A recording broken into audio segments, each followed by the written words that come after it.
সাহারি তো খাবো ঠিক আছে, কিন্তু সেটা শেষ সময়ে খাওয়া, দেরিতে খাওয়া। সাহারি কি আগে খাবেন না শেষের দিকে খাবেন? শেষের দিকে। কেন?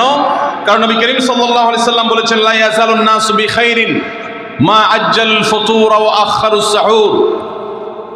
এই উম্মত মুসলিম জাতি ততদিন পর্যন্ত কল্যাণের উপর প্রতিষ্ঠিত থাকবে, তারা কল্যাণকে স্পর্শ করতে পারবে যতদিন পর্যন্ত তারা সাহারি তাড়াতাড়ি খাবে না দেরিতে খাবে? দেরিতে খাবে। আর ইফতার তাড়াতাড়ি করবে। তাহলে সাহারি দেরিতে খাওয়া হলো সুন্নত। আমাদের দেশে গ্রামে অনেক মুরব্বীরা এখনো আছেন, রাত 12টা 1টা 2টা বাজে সাহারি খেয়ে শুয়ে থাকেন। তারা চিন্তা করেন পরে খাইতে গেলে আবার বর্ডার ক্রস হয়ে যায় কিনা, সীমা লঙ্ঘন হয়ে যায় কিনা, রিস্ক নেওয়ার দরকার কি, এই জন্য 12টার সময় খেয়ে রাখি। এটার কারণে সাহারি খাওয়ার সওয়াব পাবেন ঠিকই, কিন্তু দেরিতে সাহারি খাওয়ার যে সুন্নত, সেই সুন্নত আদায় হবে না। এই জন্য দেরিতে খাবেন। দেরিতে খাওয়ার মানে আবার এরকম দেরি না যে আপনি আর মুয়াজ্জিন সাহেব দুজন কম্পিটিশন করছেন, আপনার হাতে খাবারের প্লেট আর মুয়াজ্জিনের হাতে মাইক, আপনি আগে শেষ করেন আর মুয়াজ্জিন আগে আজান দিবে, কম্পিটিশন চলছে।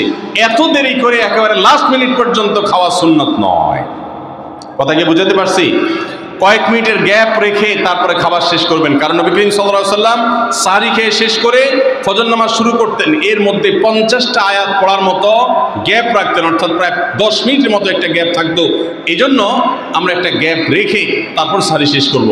অর্থাৎ ফজরের আজান যদি হয় উদাহরণস্বরূপ 5টা 25-এ বা 30-এ, তাহলে আমরা 2-4 মিনিট আগে সাহরি খেয়ে শেষ করবো ইনশাআল্লাহ। তাহলে সাহরি দেরি করে খাওয়া, শেষের দিকে খাওয়াটা সুন্নত। আল্লাহ আমাদেরকে আমল করার তৌফিক দান করুন।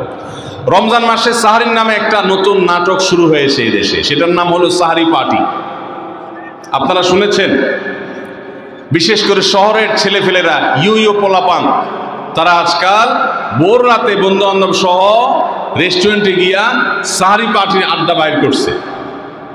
শয়তানি এবং ফাইজলামির আর কোনো জায়গা নাই, সাহরির জন্য পার্টি বাইর করছে, তাও আবার ছেলে মেয়ে একসাথে মিলেমিশে। ভাইরা আমার, সাহরি খাওয়া ইবাদত, এবং সাহরির এই সময়টা দোয়া কবুলের সময়, তাহাজ্জুদের সময়।